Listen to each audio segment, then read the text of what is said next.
Hey there, Katie here, coming to you to talk more about cannabis medicine, cannabis spirituality. Today, let's cover a little bit more about the endocannabinoid system, concerns around misuse and tolerance, and then let's talk a little bit about alcohol as well. So, in a nutshell, it really is all about the endocannabinoid system. It's like the new microbiome, recently discovered in the 1990s in Israel. We discovered this one major receptor system throughout the whole body. It's involved in our brain, our muscles, our skeleton. All of our major body systems have the endocannabinoid system working within it to support balance. So we have this one system, along with other mammals, by the way, have this endocannabinoid system, and we have naturally occurring molecules that bind with these receptors. And we know that because this medicine has been outlawed since the 1930s, we have an increased rate of chronic health issues, and especially around autoimmune disorders. Dr. Ethan Russo coined a term called clinical endocannabinoid deficiency. And the three kind of major diagnoses that plays into is migraines, fibromyalgia, and irritable bowel syndrome. So we actually know that one of the major causes of those three diagnoses is a deficiency in our naturally occurring cannabinoids. And we know through research that people who've been traumatized have lower levels of that. So when someone smokes and they don't get high, what has happened is the CB1 and the CB2 receptors that are located in our brain and throughout our body, if there's no molecule to bind to that's circulating, if we haven't had any bliss molecule or 2AG circulating in our body for a while, the cell receptor will actually tuck inside of the membrane. We're like, well, I'm not active, I'm not useful here, there's nothing for me to bind to, I'm just gonna tuck in there.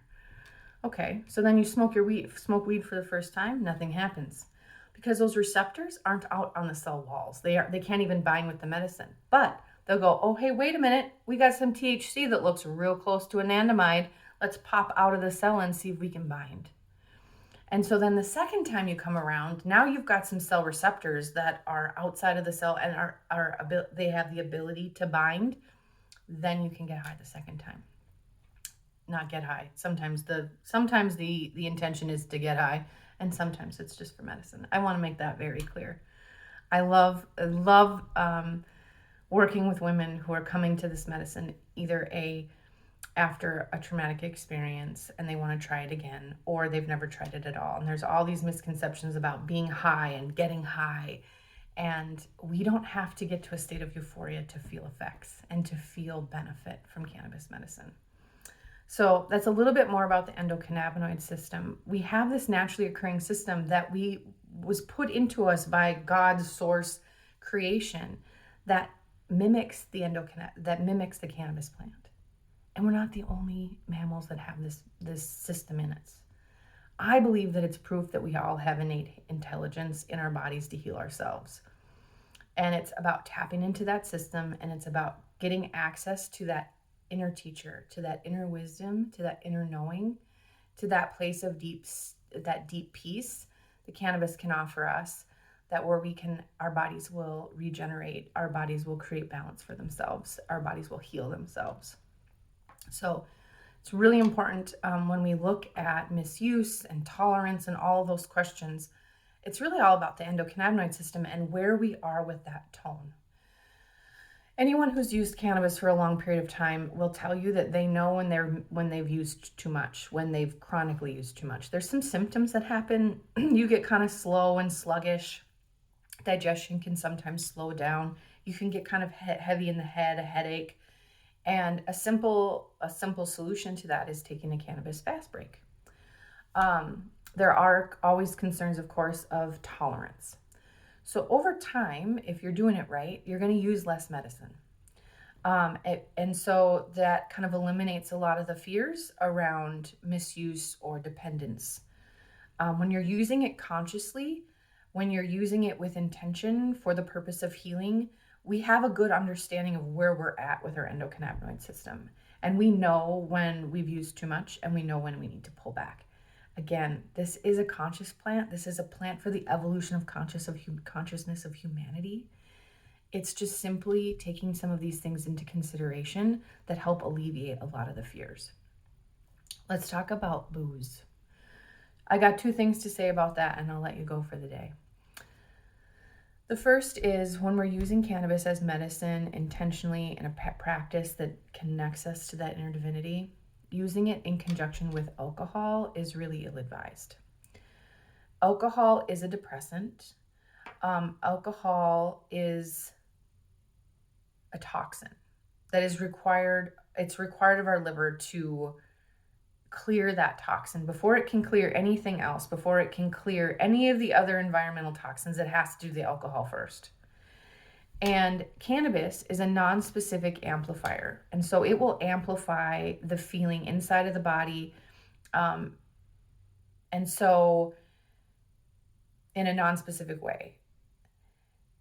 So mixing cannabis with alcohol, in my opinion, is not using cannabis as a spirituality practice, and it's not using it as medicine. It's using it to escape and to get high.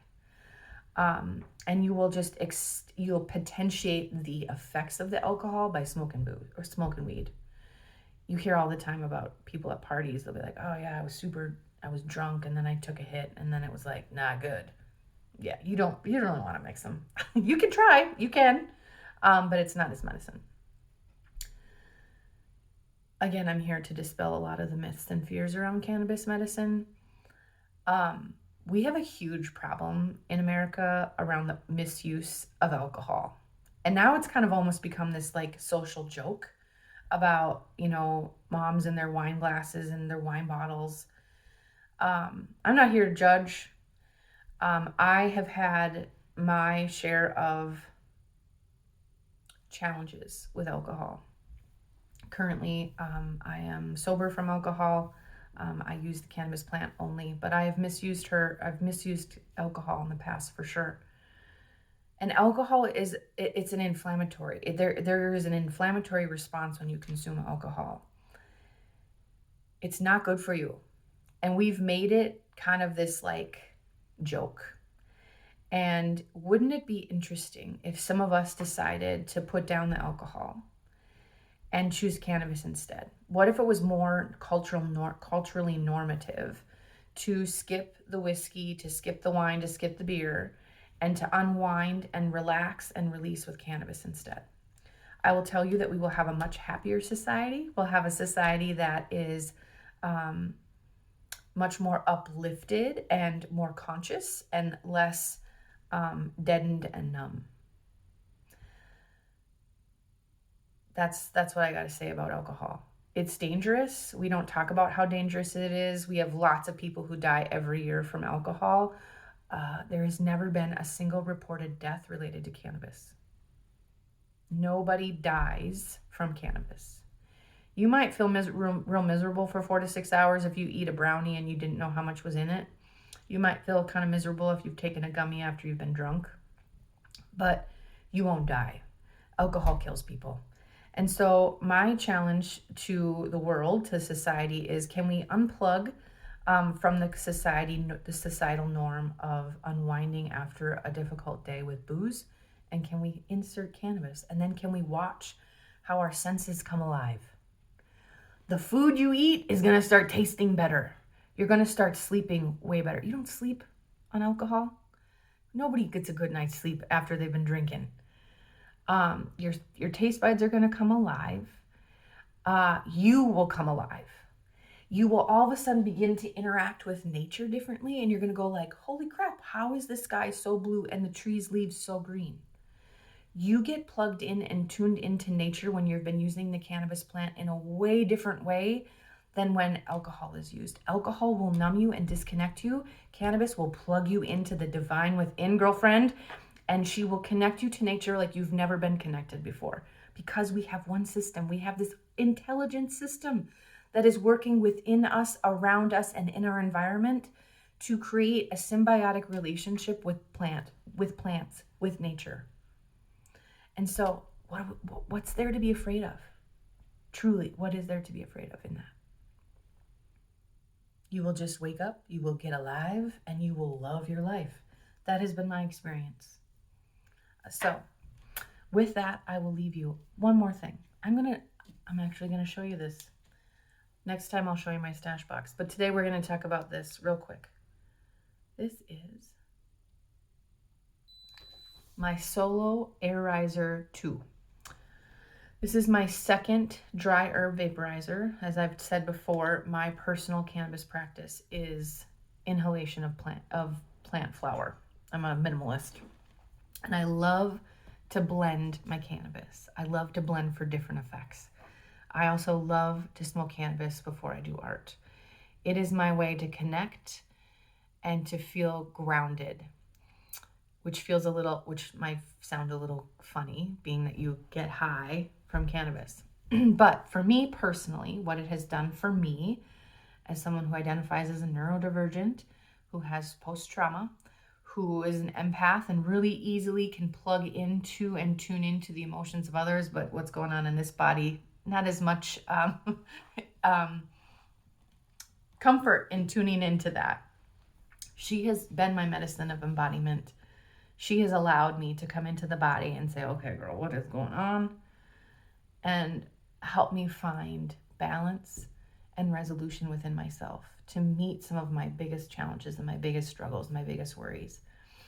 And so I love to blend for these different effects because you can get a totally different experience each time. So this is a dry herb vaporizer. You put the plant material down in here and it heats up, and then you just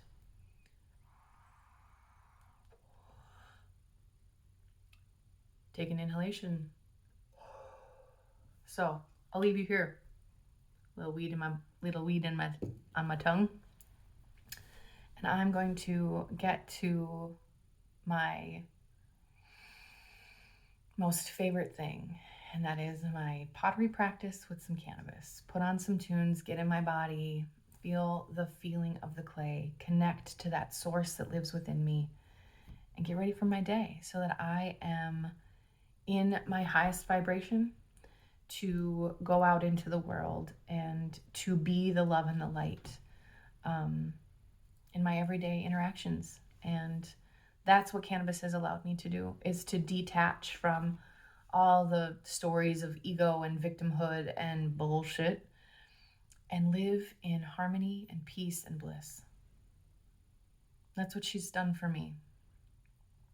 And that's what I hope to bring to others who are interested. I'm not here to talk you in to smoking weed, but I am here to educate those who are drawn to her medicine, because I think there's a reason that we're drawn to her medicine, especially those, again, with those top 3 clinical endocannabinoid deficiency diagnoses, because it is medicine for us, and it will help in the grand elevation of our planet as well. So that's what I'm here for. That is what I am here for. With that, I will sign off. Enjoy your day. Take good care. Bye-bye.